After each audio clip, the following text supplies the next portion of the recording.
Hey boys and girls, Miss Cabrera here, and I'm coming at you with another project. This one I'm really stoked about because it can be done a million different ways, and I know you're gonna get super creative with this one. So I'm going to ask you to create a terrarium.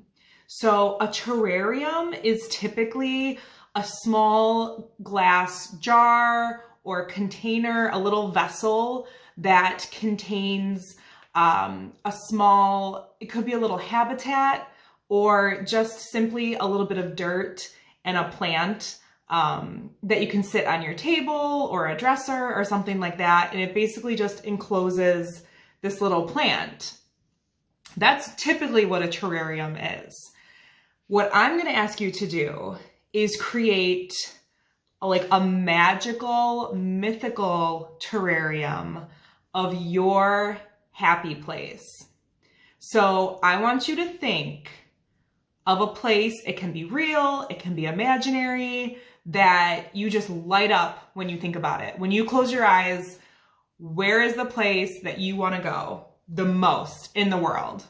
So it can be, for an example, I mean, there's a million places you could go, but if you're needing some ideas, you know, the mountains, underwater, checking out all the underwater life, the animals, the plants and things underwater, jumping off that, mermaids, you know, if that's your thing, a ship on the water, you know, there's tons of different directions you can go with that.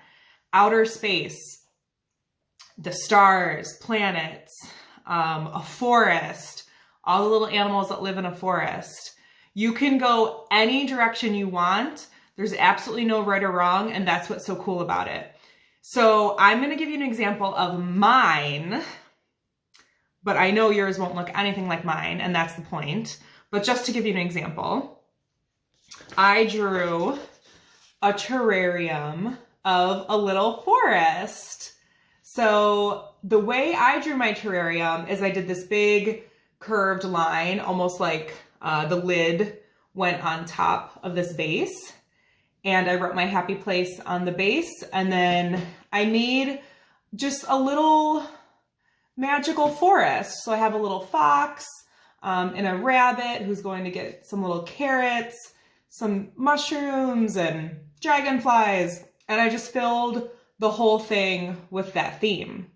I used markers to color it in, but watercolor would be really nice too. Anything you have to add color. So I am going to show you some terrarium drawing ideas, like the shapes of the vessel itself, but I'm not going to take you through a drawing of what to put inside because that's absolutely your creation. So I will do that though. I'll show you some ideas for the shapes of your terrarium. And if you have a different idea, you can absolutely do that too. You know that. So a way you could take it even a step further is to build an actual terrarium of your happy place, which would be so cool.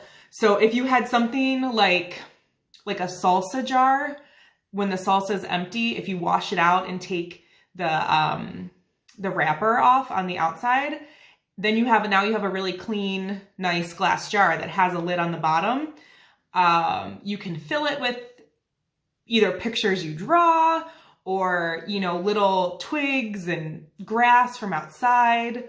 And that would be a whole different direction you could take this, which is to build an actual terrarium, which would be so cool too.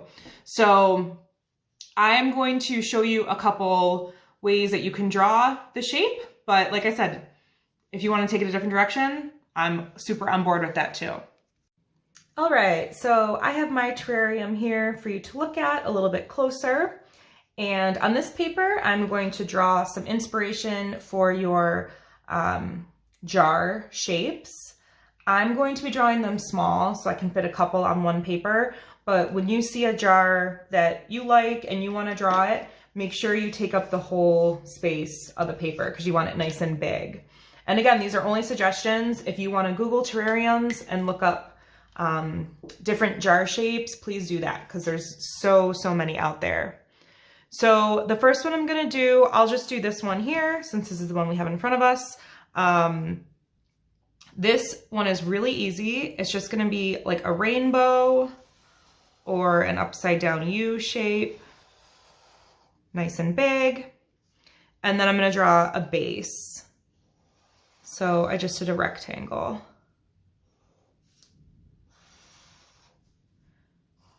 And then on mine, I wrote my happy place in this rectangle, but you could write something else or continue to add doodles, anything you want. I didn't add this on mine, but something you could add is a little glass ball at the top. And that would be like something that you would grab to like lift the lid off, which would be really cool too. So that's one shape. Another shape would be a glass jar shape that has a lid on it. So something you would do for that is just do like a rectangle shape. This is the lid of our jar. And again, you can either write a little message or do some lines. And then from here, I'm gonna draw my jar.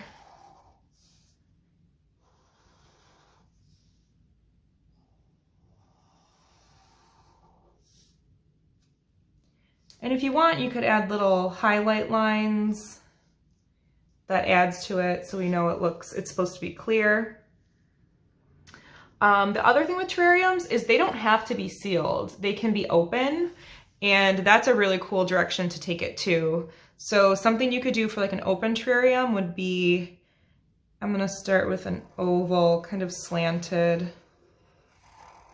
on its side like that. I'm gonna do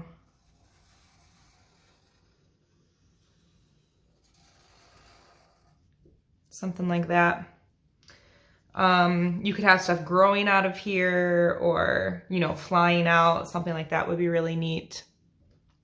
Let's see, another idea would be if you had a jar that has like a cork at the top, which would be fun. So for this, I'm gonna do a little bit of like a smaller neck. Put the cork right inside. Fourth graders, or if you've been in fourth grade already, you know we've done something similar to this with our ships in a bottle, which would be cool. Made this one kind of like long and tall, which I like. So there's tons and tons of different ways you can go with this, lots of different directions. And I'm really excited to see what you all come up with because I know you're gonna have amazing ideas. And I hope you have really a lot of fun making your own terrarium.